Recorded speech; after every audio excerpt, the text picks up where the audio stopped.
The Agnostos Theos.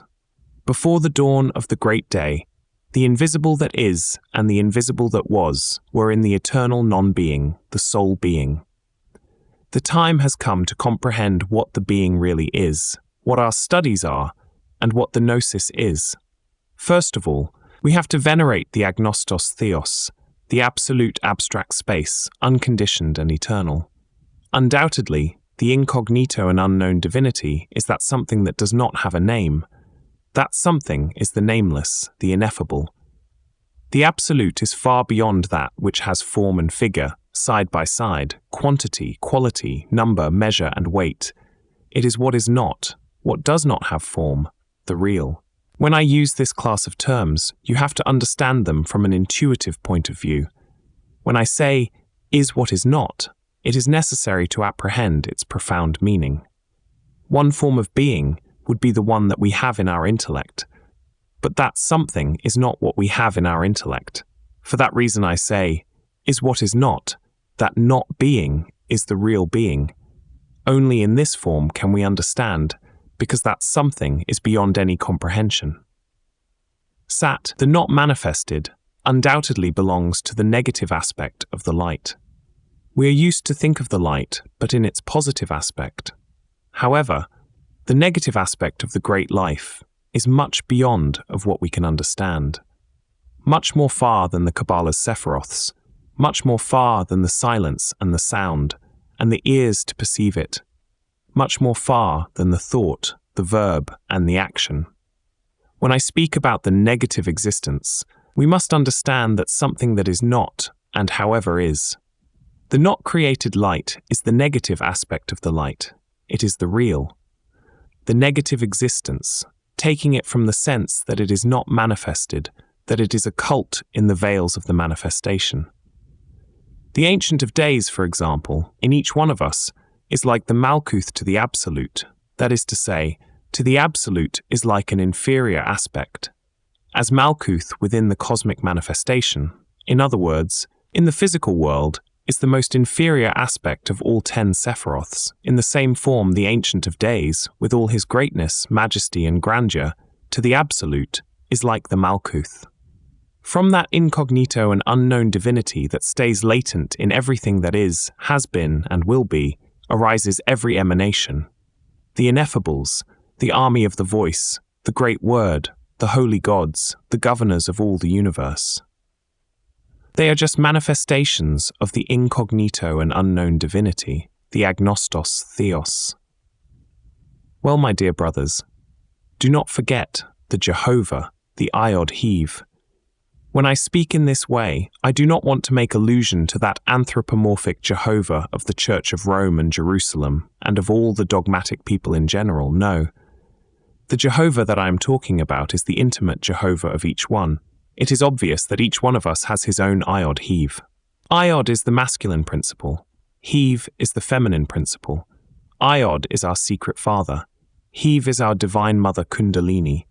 That is the intimate, particular Jehovah of everybody. Jesus of Nazareth rejected the anthropomorphic Jehovah of the Jews, that biblical Jehovah of the Talion's law, the revengeful one. Jesus of Nazareth loved his Father that is in secret, and his divine mother Kundalini. We see the divine Rabbi of Galilee exclaiming to the Father with great voice, "Father, into thy hands I commend my spirit." His divine mother Kundalini is standing near the cross. She is helping. She is Ramio. Ram is a mantra, the mantra of fire, the mantra of the Tattvas Tejas. Io reminds us of the mysteries of Isis. Io is the point inside of the circle. It is the lingam yoni. So, my dear brothers, Jesus definitively rejected the dogmatic Jehovah, the one that based all his doctrine in the vengeance of the eye for eye and teeth for teeth, and worshipped his Father that is in secret and his divine mother. The authentic Jehovah has to be searched intimately. Each one of us has far beyond the consciousness, the Father that is in secret and the divine mother, Iod Heave. We have cited the absolute abstract space from which emanated the army of the voice, from which unfolded our particular Jehovah, the divine male-female. So, let us see that behind our particular divinity is the abstract divinity, the being of our being, the unknown God, in front of whom all the army of the voice prostrates, the deity that does not have a name, the negative existence, that something that is not, but however is. So, we have seen from where our internal being has unfolded, having known that he emanated from the entrails of the abstract space. Then we need orientation. First of all, it is indispensable to allow the self-realization of our internal Father-Mother within ourselves. That is possible if we understand ourselves, if we achieve the elimination of the inhuman elements that we carry inside. Let us see. Why in the depths of ourselves is our Father-Mother, our primordial Elohim, that has emanated from the unknown God, from the unbounded light, from the unconditioned and eternal abstract space. He comes with one intention, and it is to materialize, to get the self-realization, to crystallize in us. Would it be possible? Yes. But we need, I repeat, first, the elimination of the inhuman elements, so he can express through us. Second, we need to create the instruments or vehicles that are capable to receive him, to cover, to protect him. Vehicles that have to be strong, however also elastic and ductile, sublimes. What kind of vehicles are those? Yesterday we were talking about the existential superior bodies of the being. Everybody thinks that they already have those bodies. When I say everybody, I am talking about the pseudo-esoterist and pseudo-occultists. Unfortunately, there are very few those that are born with an astral body. If we examine the people carefully, we see that they only have a planetary body governed by 48 laws, something that we can verify in the 48 chromosomes that exist in the germinal cell. As is known, the masculine element brings 24 chromosomes to create that cell. The biologists do not ignore that the feminine element brings another 24 chromosomes. Added, we get 48. That is the necessary number that is needed to create the germinal cell. So our physical body is governed by 48 laws. It is a marvelous instrument. Unfortunately, the humanity only has that instrument. The vital base of that vehicle is the theosophical linga sarira, the biothermic electromagnetic condensation, in which is the very root of our existence. Beyond these bodies, all what exists is the ego, and that is what the humanity is. The three-brained biped, the intellectual animal, only has the planetary body with its vital base, and inside, very inside, carries the ego, the I, the myself. That I, that ego, is formed by different inhuman elements. Unfortunately, the essence is trapped, enclosed in those elements, and it is obvious that it processes itself according with its own condition. So, we are in a disastrous state, however. We have to cover with our presence the divine male-female, the one that emanated from the absolute abstract space. Then, what to do, how to act, how to work, in order that one day our sacred Elohim could be covered with our presence. What can we do? First of all, we have to begin by eliminating from our nature the inhuman elements. Those elements, I repeat in order to be well understood, are personified by the diverse figures that form the I, the myself. Anger, greed, lust, envy, pride, laziness, gluttony, etc.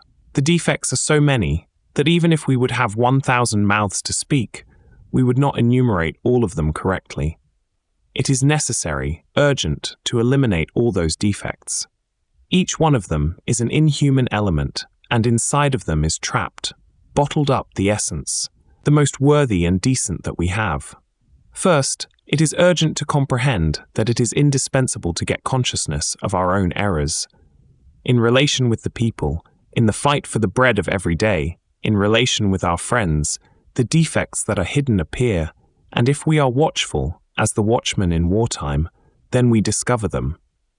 A discovered defect has to be comprehended wholly, in all the mind's departments. Each defect has many faces and roots. Once we have comprehended our error through the meditation's technique, then we will eliminate them. We could comprehend, for example, the defect of anger and however to remain with it. we could comprehend the defect of the envy and however to carry it inside. I repeat, it is necessary to eliminate it, and that only is possible using the sexual electric force. So, during the Sahaja Maithuna, we can invoke Devi Kundalini, the igneous serpent of our magical powers, and supplicate to her to eradicate from us the discovered defect. She will do it, using the lance of Minerva. Let us remember that marvelous symbol, in which appears Jesus, the great Kabir, inside of the Jerusalem's temple, expelling the merchants with his whip. In the same form we have to proceed, to expel with the will's whip the merchants of the temple, the anger, the greed, the pride, etc., etc., etc. Devi Kundalini will do it. She will take the lance of Minerva, and with that Fahatic force will eliminate the inhuman elements that we carry inside. In that form, my dear brothers, the consciousness will be liberated, emancipated, and according with its process of liberation, it will be awakening. And when all the inhuman elements have been destroyed, then she will shine scorchingly. Then we will be able to see and to touch the great realities of the internal worlds. I repeat, we need to expel the merchants from the temple, and that is only possible with thelema, willpower. So the work of preparation is extraordinary, because we really need to work a lot in order that one day we may cover with our presence the divine male-female, the inner Elohim, that emanated from the not-created light, from the absolute abstract space. Speaking more profoundly about the preparation of the temple, we will say that it is necessary to create the astral body. To eliminate the ego is one part. To create the existential superior bodies of the being is another part. And to sacrifice ourselves for humanity is our duty. With those three factors for the revolution of consciousness, we will achieve the inner self-realization of the being. With those three factors for the revolution of consciousness, we will prepare ourselves to crystallize inside of us the intimate Elohim, the Father-Mother, the particular Jehovah, the Iod-Hev. The creation of the existential superior bodies of the being is a very patient work. We need to transmute the sacred sperm into energy.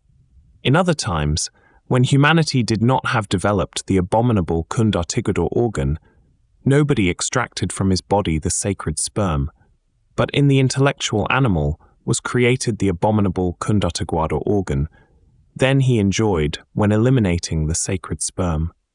If we transmute that venerable matter, we will be able to create the existential superior bodies of the being. But first of all, it is necessary to comprehend the different alchemic processes. It has been said that in order to do the great work, just one substance is enough. What is that substance? We will answer, the mercury of the secret philosophy. Where is that mercury? Well, it is the metallic soul of the sperm. It is clear that when the seminal liquor is not spilled, this is transmuted into energy, and that energy is the mercury of the secret philosophy. That is to say, the metallic soul of the sperm is the mercury of the secret philosophy, and that metallic soul is represented by Lucifer. But when we cite this personage, we do not have to be scandalized. That is Lucifer, but do not think in an anthropomorphous archangel. Lucifer is very individual. Each one of us has his particular individual Lucifer. Lucifer is one of the aspects of our internal being, and in truth is the most important one. He is, I would say, the duplicate of the third logos in ourselves, the shadow of Shiva, the arch-hierophant and arch-magician. Did he used to shine? It is true, scorchingly. As an ineffable archangel, he was a Saint Kumara, but when we made the mistake to fall in the animal generation, in the root of our actions, because he is one of the most important aspects of our being, because he is the duplicate of our inner God, he fell in the darkness of this world and was transformed in the devil. There are as many devils as human beings are on the earth. Each one of us has his own devil, and this particular devil is black as the coal crystallized by the Kundartigador organ in the negative fohat, in the fire of fatality, the Luciferic fire. Lucifer is in awkwardness, but he was the most excellent creature, not inside of the being, but in ourselves. We have to whiten, and that is written. The medieval alchemists said, "Burn your books and whiten the brass."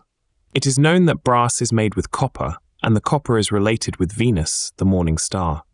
To whiten the brass means to whiten the own internal devil to achieve the liberation. He is the enslaved Prometheus. A vulture devours his entrails untiringly, the vulture of desire. Our Lucifer has power over the heavens, over the earth, and over the infernos, but we have him in misfortune. If we whiten him, we will be rewarded. How could we whiten him? Eliminating the ego, creating the existential superior bodies of the being, and sacrificing ourselves for humanity. Among the Aztecs, Lucifer appears falling with his head downward into the abyss as a symbol of our sexual fall. But there is something new in the Aztecs' doctrine. Lucifer girding the cord girdle of a penitent, of an anchorite. Lucifer making penitence? Have you ever seen something more extraordinary? That Lucifer is the representation of our philosophical stone. And besides, he has that paradigm in us. But he is so intimately related with the Mercury of the secret philosophy that it looks as if we had passed through a disgregation, but we have not passed through any disgregation. It is necessary to put a lot of attention. I already said that the metallic soul of the sperm is the philosopher's stone. I also said that Lucifer is the philosopher's stone. So divine. What of the two is the philosopher's stone? In truth, Lucifer and the metallic soul of the sperm are the philosopher's stone. That stone is a cult by Lucifer. Well, in the Cathedral of Notre Dame of Paris appears a bird, one raven observing the small stone of the corner. What does appear in that small stone of the corner? A figure. A devil. What does the raven of the putrefaction mean? The death. We need the elimination to kill, to destroy the animal ego. Only in that form, it is possible to whiten the devil that is in the corner of the temple and that wants his liberation, because he wants to become again the luminous archangel of other times. That metallic soul of the sperm, I repeat, is extraordinary. It has emanated from the chaos and, in truth, is in the seminal waters. At the same time, from that metallic soul, through the transmutation, a third water is separated. It is the creative product that ascends through the canals of Ida and Pingala to the brain. When the fire, the sulfur, fecundates that mercury, then begins the marvelous process of the initiation. But let us take in account the three aspects of the mercury. First, as a metallic chaos, simple sperm. Second, as metallic soul or mercury. Third, the third water, the marvelous fluid that ascends through the canals of Ida and Pingala to the brain. The moment comes or will come in which the third aspect, those sexual fluids ascending through Ida and Pingala, will be fecundated by the sacred fire. There we have the connection of the mercury and the sulfur in their first aspect. All the esoteric process in us is based in the incessant cross of the mercury and the sulfur. The sexual hydrogen Si12 of what the best occultists talk, among them Gurdjieff, is the mercury, the third aspect, the third mercurial water. That mercury, when crystallizes in its first vehicle, the astral body, becomes extraordinarily marvelous. But, in order for this mercury to take the form of an astral body, it is necessary to work it.